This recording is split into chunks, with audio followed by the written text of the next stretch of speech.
भगवान पांडवों को लेकर युद्ध भूमि के उस स्थान पर गए जहां पर पितामह भीष्म बाणों की सैया पर पड़े हुए थे। अर्जुन ने इतने बाण पितामह भीष्म के शरीर में मारे थे कि रोम रोम छेद दिया था। आखिरी में गर्दन लटकी हुई थी तो 4 बाण और मार करके बाणों की तकिया लगा दी। मरे क्यों नहीं पितामह भीष्म? बोले इच्छा मृत्यु का वरदान था उन्हें। जब तक वो नहीं चाहेंगे तब तक मृत्यु नहीं आएगी। और ये वरदान पितामह भीष्म को उनके पिता महाराज शांतनु ने प्रदान किया था। पितामह भीष्म के रोम रोम में बाण छिदे, भगवान की प्रतीक्षा कर रहे हैं कि शरीर अभी नहीं छोड़ूंगा जब तक गोविंद मेरे सामने नहीं आएंगे। भगवान पांडवों को लेकर के आए और जैसे ही भगवान ने आकर प्रणाम किया बाबा कह करके, पितामह भीष्म समझ गए उस स्वर को सुनते ही कि भगवान आ गए हैं अब। और भगवान जैसे ही सामने आए तो पितामह भीष्म ने कहा कि अब संसार के सारे संबंध समाप्त कर दो गोविंद। मैं जानता हूं कि आप जगतपति, जगत नियंता, जगदाधार, जगदीश्वर, अकारण, करुणा, वरुणालय, निराकार, निर्विशेष, निर्विकल्प, सृष्टि के कण कण में समाहित होने वाले आदि अंत से परे नारायण हो। हे श्री हरि, हे नारायण, अब ये जीवन का अंतिम समय है और यहां से ये बाबा, मामा, चाचा, ये सब संबंध जो अभी तक खूब संसार में हमने निभाए, इन सबको मिटा दो। मैं एक जीवात्मा हूं और आप परमात्मा हो, मेरी गति को सुधार दो प्रभु। अब जीवन का अंतिम समय है।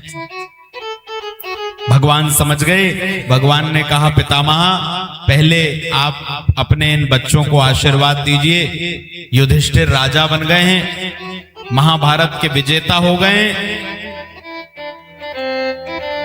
पितामह भीष्म ने चक्रवर्ती राजा को जो उपदेश करना चाहिए वो सारे उपदेश किए। आर्यावर्त की भूमि का राजा धर्म करने वाला होना चाहिए। प्रजा से कर लेकर जो राजा धर्म नहीं करता उसका परिणाम प्रजा को भोगना पड़ता है।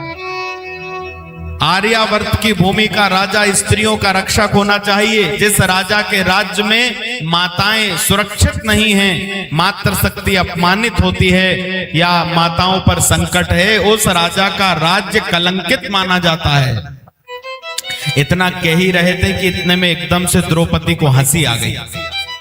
पितामह भीष्म ने कहा कि कौन हंसाई? अभी सामने देखा द्रौपदी हाथ जोड़ के खड़ी। कहा बताओ द्रौपदी तुम हंसी क्यों मेरी इस बात को सुनकर? जब पितामह भीष्म स्त्रियों की रक्षा पर प्रवचन कर रहे थे, द्रौपदी ने कहा नहीं पितामह मुझे ऐसे ही हंसी आ गई। कहा नहीं, कुलीन घर की स्त्री कभी अकारण नहीं हंस सकती। तुम्हारे हंसने के पीछे कोई ना कोई कारण जरूर है, बताओ। द्रौपदी ने कहा नहीं पितामह मैं प्रणाम करती हूँ, मुझे ऐसे ही हंसी आ गई। नहीं द्रौपदी ये संभव नहीं है, तुम्हारी इस हंसी के पीछे जरूर कोई कारण है। तुम क्यों हंसी हो? मैं मरने से पहले अपने मन में इस बात को लेकर जाना नहीं चाहता हूं, इसलिए तुम मुझे बताओ कि मेरी इस बात पर तुम हंसी क्यों? क्या कारण है तुम्हारे हंसने का? द्रौपदी कहने लगी पितामह मुझे हंसी इसलिए आ गई कि आप स्त्रियों की रक्षा की जो बड़ी बड़ी बातें सिखा रहे हैं महाराज को, उस दिन आपके ये प्रवचन कहाँ गए थे जिस दिन सभा में दुर्योधन मेरी साड़ी को खींचने के लिए दुशासन को भेज दिया था? उस सभा में आप भी तो बैठे थे वहां पर। क्या आप इतने वीर नहीं थे कि उस सभा में आप जो कह देते वही होता? वहां पर आपका इतना सम्मान था, आप शक्ति संपन्न थे, आपसे बाहर कोई नहीं जा सकता था, लेकिन इसके बाद भी आपका मस्तक झुका हुआ था। और आज आप राजा युधिष्ठिर को ये सिखा रहे हो कि राजा के राज्य में स्त्री सुखी रहना चाहिए, संकट में नहीं रहना चाहिए, स्त्री की रक्षा करना चाहिए। पितामह भीष्म हंसते हुए बोले, मैं जानता था द्रौपदी कि तुम्हारी इस हंसी के पीछे कारण कुछ ना कुछ जरूर है। तुम कह रही हो कि उस दिन मैं मौन क्यों था, तो पितामह भीष्म ये स्वीकार करते हैं कि सत्य बात है द्रौपदी, यदि मैं उस दिन खड़ा होकर के सभा में दुर्योधन को डांट देता तो हिम्मत नहीं पड़ती दुशासन की। लेकिन पितामह भीष्म कहते हैं कि दुर्योधन के अन्न को खाने से मेरी बुद्धि बिगड़ गई थी। बोलो राधे राधे। इसलिए अन्न बहुत विचार करके ग्रहण किया जाता है। आपने देखा होगा संत महात्मा वृंद तपस्वी योगी कहीं भी नहीं खाते, विचार करके ग्रहण करते किसके यहाँ खाना है कहाँ नहीं खाना है। क्यों? क्योंकि अन्न आया कहां से है, किस रास्ते से आया है अन्न। दूषित अन्न जो है, दूषित अन्न का मतलब ये नहीं कि उसमें कचरा मिट्टी मिल गया या कोई गंदगी मिली है, नहीं। आपने धन यदि गलत मार्ग से कमाया है, चोरी करके, हिंसा करके, लूट करके, शराब बेच करके और बहुत सारे जो गलत रास्ते हैं, उनसे जो धन कमाया है, उस धन से जो अन्न खरीदा है, उस अन्न को खाओगे तो बुद्धि वैसी ही बनेगी। बुद्धि सही मार्ग पे कार्य कर ही नहीं सकती।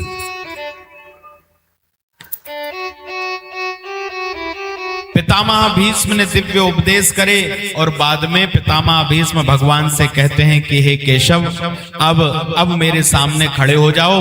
भगवान खड़े हो गए तो पितामह भीष्म कहते हैं ऐसे मुंह लटका के मत खड़े हो, अब मैं जाने वाला हूं संसार छोड़कर। पितामह भीष्म की भक्ति देखो कि भगवान सामने खड़े हैं तो कह रहे हैं नहीं, मेरे सामने खड़े हो के मंद मंद मुस्कुराओ, मुरली बजाओ, ऐसे मुंह लटका के मत खड़े हो, मेरे जीवन का अंतिम समय है अब। और भगवान पितामह भीष्म के सामने अपनी मधुर मधुर मुरली लेकर अधरों पर रखकर मंद मंद मुस्कुराने लगे। पितामह भीष्म कहते हैं इति मति रूप कल्पिता वितृष्णा शाश्वत पुंगवे विभूमनि। हे भगवान, मैं मृत्यु के पूर्व अपनी पुत्री का आपके साथ में वर्ण करना चाहता हूं। पूरी सभा आश्चर्यचकित हो गई कि अखंड ब्रह्मचारी पितामह भीष्म ने विवाह कब कर लिया, और विवाह हुआ तो इनकी बेटी कब हो गई। पितामह भीष्म कह रहे हैं मेरी बेटी से विवाह करके मेरे दामाद बन जाओ, मेरे जामाता बन जाओ। क्यों? पितामह भीष्म कहते हैं कि जब आप मेरी पुत्री के पति बन जाओगे तो हे नाथ, मेरा सर्वस्व आपके चरणों में समर्पित हो जाएगा। सभा आश्चर्यचकित है। पितामह भीष्म ने कहा कि इति मति रूप कल्पिता वितृष्णा, ये जो मेरी मति रूपी बुद्धि रूपी बेटी है ना, मेरी बुद्धि रूपी बेटी के, मेरी मति रूपी बेटी के पति आप बन जाओ। जब मेरे मति के पति आप बन जाओगे तो मेरी गति बढ़िया हो जाएगी। इसलिए हे नाथ, मेरे मति के पति बन जाओ। भगवान मुस्कुरा रहे हैं। पितामह भीष्म ने युद्ध के उन क्षणों को भी अपनी स्तुति में याद किया, जब एक तरफ भगवान ने कह दिया था कि महाभारत के युद्ध में मैं अस्त्र शस्त्र नहीं उठाऊंगा, और युद्ध चलते चलते एक दिन ऐसा आया कि पितामह भीष्म ने भी कह दिया कि या तो कल अर्जुन मारा जाएगा और नहीं तो कृष्ण को अपना प्रण तोड़ना पड़ेगा। और वो युद्ध का समय पितामह भीष्म कहते हैं मैं भूल नहीं सकता कि एक तरफ मेरी प्रतिज्ञा दांव पर लगी थी और एक तरफ आपकी प्रतिज्ञा दांव पर लगी थी। एक तरफ भक्त की प्रतिज्ञा दांव पर थी, दूसरी तरफ भगवान की प्रतिज्ञा दांव पर थी। लेकिन पितामह भीष्म कहते हैं कि हे प्रभु, उस दिन भक्तों का मान बढ़ाने के लिए, मेरे जैसे भक्तों का मान रखने के लिए आपने उस महाभारत के युद्ध में जब मैं बाणों पर बाण चला रहा था, मेरे बाण ने अर्जुन के रथ को टुकड़े टुकड़े कर दिया। अगला बाण मेरा धनुष पर चढ़ा, वो अर्जुन की छाती का भेदन कर देता।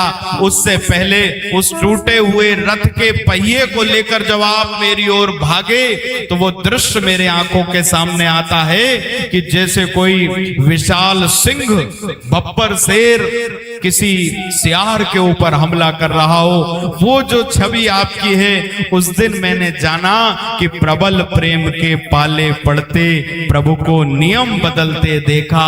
अपना मान टले टल जाए पर भक्त का मान न टलते देखा, भक्त का मान न टलते देखा। मुझे मेरे वचन को जिताने के लिए आपने अपना वचन तोड़ दिया। और ये कोई पहली बात नहीं है केशव। जब जब भक्त और भगवान की प्रतिज्ञा दांव पर लगी है, पितामह भीष्म कहते हैं तब तब भगवान अपने भक्त को जिताने के लिए हार जाते हैं। बोलो राधे राधे। भक्तों का मान बढ़ाने को भगवान सदैव ही हारते चले आए हैं। कली काली बाली निकट हारे राम सुजान, कहा अचरज नित हारही भक्तन सौ भगवान। कली काली बाली निकट, हाँ कितनी जगह भगवान हारे। बोले कालिया नाग के सामने भगवान ने अपनी हार स्वीकार करी है। कुछ विद्वान वर्णन करते हैं कि कालिया नाग को जब भगवान ने यमुना जी से बाहर निकाला और काली के फन पर कथा हम जानते हैं कि भगवान नाच नृत्य करने लगे। काली नाग अपने फनों से खून की उल्टियां कर रहा था। उस समय नाग पत्नियों ने भगवान से स्तुति करी, प्रार्थना करी। और जब कालिया नाग भी ये समझ गया कि ये नारायण हैं, तो वो देव रूप धारण करके हाथ जोड़कर सामने खड़ा हो गया। वहां पर काली ने भगवान से जो प्रश्न किया, उसमें विद्वान कहते हैं कि भगवान मौन हो गए। काली नाग ने भगवान से कहा कि आप मुझे यमुना से निकालने आए हो। भगवान ने कहा क्यों? तुम जहरीले हो, यमुना में जहर उगल उगल के तुमने पूरे जल को दूषित कर दिया है। काली नाग कहता है कि वयम खलाह सहोत्पत्त्या तामसा दीर्घ मन्यवः, स्वभावो दुस्त्यजो नाथ लोका नाम यद सदग्रह। काली नाग ने भगवान से पूछा कि ये बताओ हमें सांप किसने बनाया? भगवान ने कहा हमने। हमारे अंदर जहर किसने भरा? भगवान ने कहा हमने। हमारे अंदर बदला लेने की प्रवृत्ति किसने बनाई? भगवान ने कहा हमने। बोले जब सब आपने किया है तो आज मारने के लिए क्यों आए हो मुझे? आपका ही बनाया हुआ हूं तो क्यों आए हो मारने? विद्वान कहते हैं भगवान मौन हो गए काली की इस बात को सुनकर। फिर भगवान ने काली से कहा ठीक है सब कुछ हमने किया है, लेकिन फिर भी हम तुम्हें कह रहे हैं कि तुम जाओ और यहां से जाकर रमणक द्वीप में निवास करो, यमुना को दूषित मत करो। बलि के सामने भगवान हारे। जब वामन बन करके गए और 3 पग भूमि देने का संकल्प राजा बलि ने किया, 2 पग में सब कुछ नाप लिया, तीसरा पग भगवान ने देखा कि रखने की कहीं जगह नहीं है और बलि को गरुड़ पास में बांधने का आदेश दे दिया कि इसने संकल्प लिया है और संकल्प को पूरा नहीं करा, इसको बांध लो। वहां पर राजा बलि ने भगवान से कहा कि प्रभु धन बड़ा होता है कि धन का मालिक बड़ा होता है? भगवान ने कहा मालिक बड़ा होता है। तो बलि राजा ने कहा कि अभी तक आपने मेरा अभिमान रूपी जो धन है वो नापा है, तीसरा पग मेरे मस्तक पर रख दो। और जब भगवान ने तीसरा पैर राजा बलि के मस्तक पर रखा, बलि की प्रतिज्ञा पूरी हो गई। गरुड़ पास से तुरंत छोड़ दिए गए बलि। और बलि ने कहा भगवान से कि आपने मुझे गरुड़ पास में क्यों बांधा? मैंने तो अपने संकल्प को पूरा किया था। भगवान मौन हो गए।